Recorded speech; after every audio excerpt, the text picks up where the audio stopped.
When you purchase a new home, one of the questions you likely ask your realtor is whether you are into a buyer's market or a seller's market. Your realtor usually look up for some case statistics like months of inventory, and if this number is more than 6 months, you are likely into a buyer's market. So you can afford to throw a low ball to the seller. But in commercial real estate, analyzing a market, it's usually a little bit more complicated, and it has to do more with list comps than sales comps. In this video, I'm gonna teach you the key performance indicators you have to keep an eye on when analyzing a market for commercial real estate investing. So stick around to find out. Okay, so let's find out the 7 top key performance indicators you have to analyze in a new market. Okay, the first number you have to look up when you are analyzing a commercial real estate investment market is the average rent. Okay, usually when you have software like CoStar or CRE or this property intelligence software, they show you the average rent. But if you follow me, you know that you have different types of rent, like gross, like triple net, double net.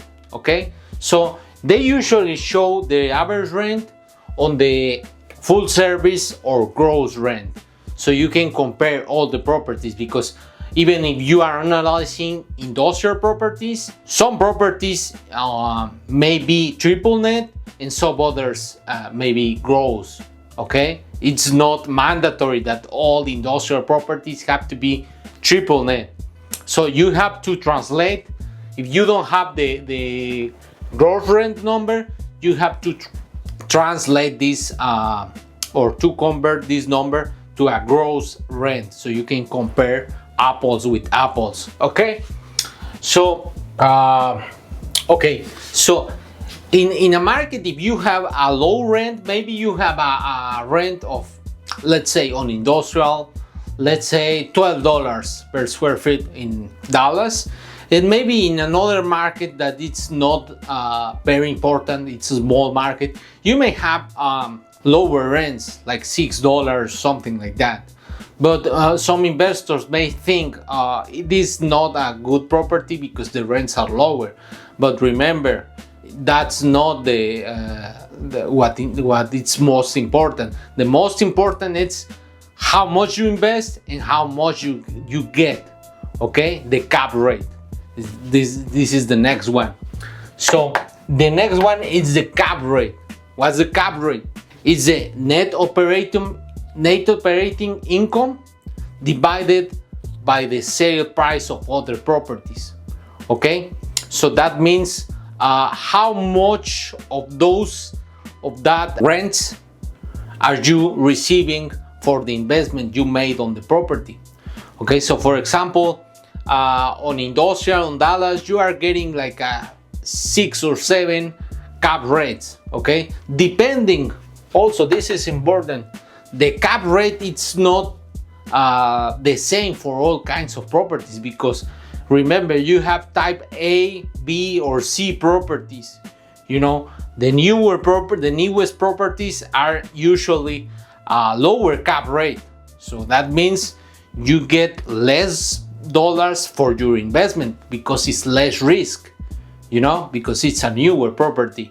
But there are like class B properties or class C properties when you have higher cap rates, you know, because you are betting for more risk. You know, maybe you have an older roof, or maybe you have another good location as class A properties, or as good tenants for class A properties. So you have here to compare apples with apples. Okay, so you have to find the cap rates for the same property types, in this case industrial, and the same class of property, and in the same market. If you have the information, for example, CoStar, it has the information on the sub markets. If you find, if you look it up for Dallas, for example, it's not just Dallas Fort Worth, a big, huge market. It is divided in many sub-markets. So you have to find the cap rate for that sub-market, because you compare, even if it's the same class of property, in the same type of property, but you compare the two different sub-markets, you know, you will get another information, okay? You are not comparing apples with apples, okay? So properties have to be on the same sub-market at least, okay? The third one is the vacancy and availability. First, I'm going to explain the vacancy. So the vacancy is basically how much of the total inventory of the properties on the city, on that market, it's vacant. It's as the name says, okay? So it's no one is renting it out, okay? Even if the owner wants to lease that space, it's still vacant.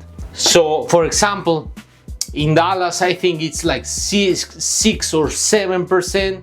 It's a good vacancy rate, but some markets have more vacancy, and that's not always bad, because, you know, maybe in secondary markets out of Dallas, out of main metros, you may get some vacancies like 10%, maybe 12%, and that doesn't mean it's bad, you know, because you still can have good deals on those markets, but that means probably it's less liquid market, because the more vacancy you have, it means the market is low. You know, when you have a market with low vacancy, it's a fast market, everything is moving fast, okay? So this is important. And what's the availability?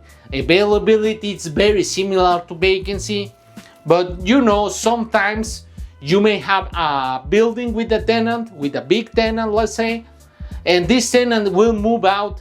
He has a lease for, let's say, 5 years, and he's on the 4th year, and he doesn't want to renovate the lease, okay? So that space, because he will not renovate the lease, it's available for pre-lease, because the seller knows the tenant will not renovate the lease, and then he is trying to lease it, but he will lease it until the current tenant it's moving out, you know. So that space, even if it's not vacant because the tenant is still it's on the building, the seller it's offering that space, so that means it's available, okay? So usually availability it's greater than vacancy, okay? And also some spaces you have a tenant inside, so it's not vacant, but this tenant may have bigger space than he needs. Some companies just need for example, in industrial, some companies they just need a space and they just need to lease something fast, so they lease the first property he wants he saw, okay, he watched. So then he tries to sublease that extra space, you know. So that extra space he's offering for sublease, that's consumed available space, okay? So that's why availability it's always bigger than vacancy, okay? The fourth number it's deliveries, okay? So deliveries is how much new space is built and make available, okay? So in 2025, in the last year, how many new square foots were built and made available, okay? And made available for rent, okay? So that is the new deliveries.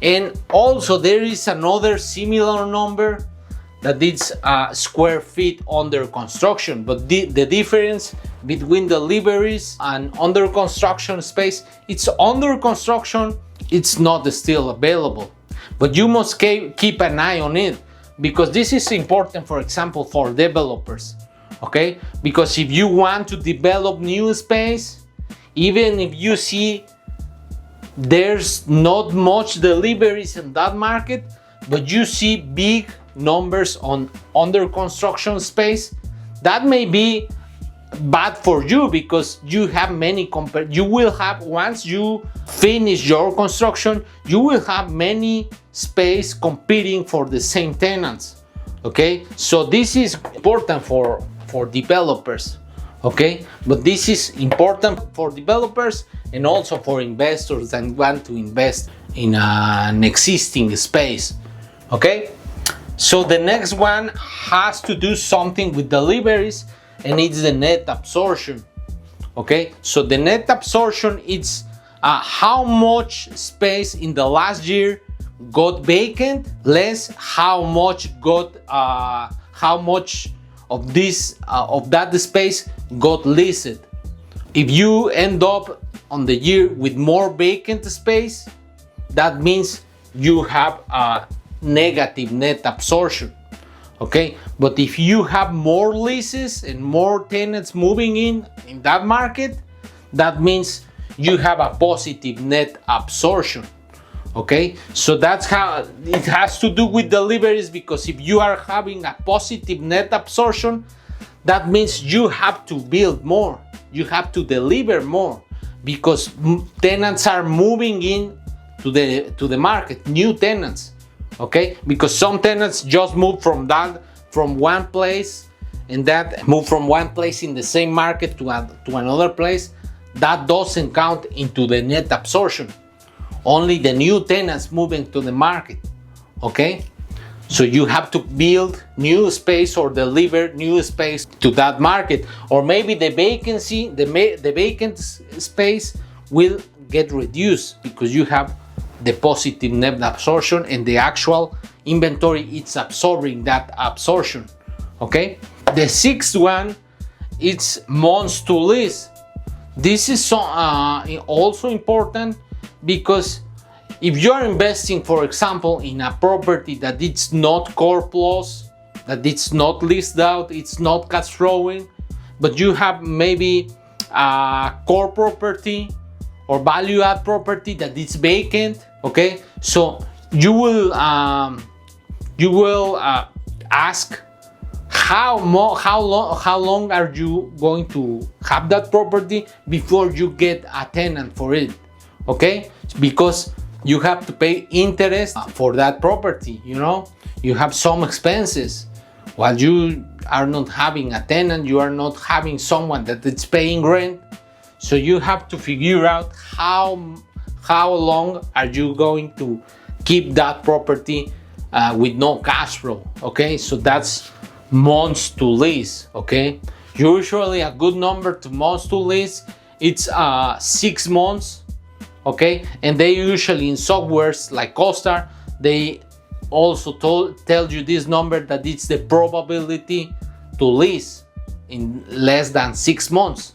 For example, a good number to lease in less than 6 months, it's 50%, the probability. So that means 50% of those properties out there will rent in less than 6 months, okay? And then you have the average. What is the average? The average is 6 months, okay? So you have to know this number in order to plan for your cash flow, you know? Okay? So the last one, it's the rent growth, okay? This is also important, because if you are investing in one property, you have 2 ways to create wealth with commercial real estate, okay? Well, you have one way. You buy cheap and you sell higher than that, okay? But how you get the property appreciated, you have 2 ways, okay? One way is you compress the cap rate, okay? You compress the cap rate, but this is not, you know, many markets you can, especially if you're investing in a core or core plus strategy, maybe the cap rate will not move, or maybe instead of compressing and help you to price more of the property, maybe it will decompress because the property will get older. Okay, so usually if you don't have a value add or ground up strategy, your cap rate will decompress, so that will affect you. So how you create wealth then? The only thing is your rent goes up, okay? Because you remember, you have two numbers. You have to value a commercial property, you have the NOI and you have the cap rate. So this has to do with the NOI. So if your rent goes up, the property will appreciate. So you want to know before you invest if the rents on the area in that market are growing or maybe are declining. So if the rents are declining, it's not a good thing. But if they are growing, it's better, okay? Because you are investing and you leave it on autopilot, and then you can sell for a higher price than when you bought that property. Okay, so in the next whiteboard, I'm gonna show you an example of these numbers. Okay, so now let's find out how to decide to invest in one or other market by looking with the help of these numbers. Okay, so here we have two markets. Okay, the first one is Dallas. It's a big market, it's a main market, it's actually the second largest market in the US by inventory on industrial.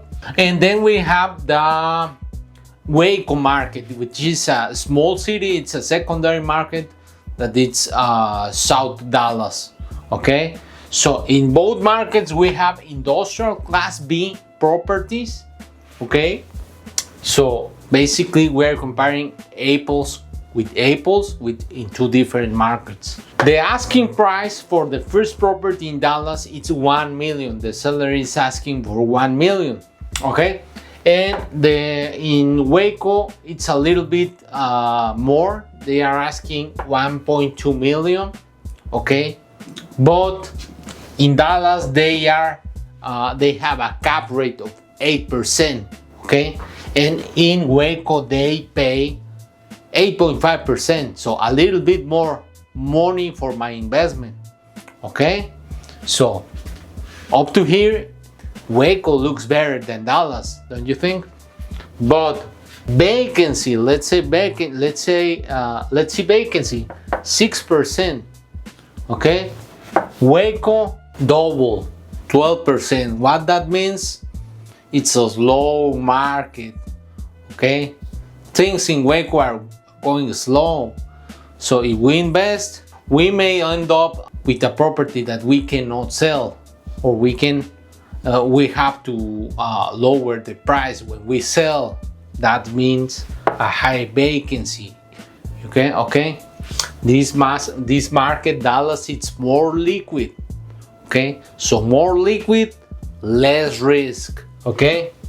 Rent growth, Dallas, we have 3% rent growth in this type of properties. Waco, we see rent are decreasing by 0.2% over the last year. Okay, so that means things are going down. Okay, so even if Waco pays me more for my dollars, it is more risk, actually double vacancy. Okay, so personally in this investment I will decide Dallas. Okay, because I have a liquid property. Even if I have a lower cap rate, I have less risk in this. Okay, of course we have to look up on other data like the absorption and everything, but with only these four numbers you can figure out which market you will choose, which market is more riskier. Okay, in this video I teach you which numbers you have to keep an eye on when analyzing a commercial real estate market. So what other numbers do you think are important for analyzing a commercial real estate investment? Write your opinion on the comments. So thank you for watching this video. I hope you like it, and if you like it, please give me a thumbs up. Really, it helps me a lot. And also, if you like it and you want to keep watching and get notified every time I upload a new video, hit the subscribe button. That way you will get a notification every time I upload new content. If you want to invest in commercial real estate, but maybe you don't have the money, or maybe you don't have the time to start in, you can join my exclusive investor club. My investors start investing from 20,000 US dollars, and the best of it, it's I manage everything. You can join by clicking on the link on the description. In that way, I will send you an email as soon as I find a new investment opportunity for you. Thank you for watching the full video and reaching this point. I see you on the next one, but first, I will leave you with 2 more videos here.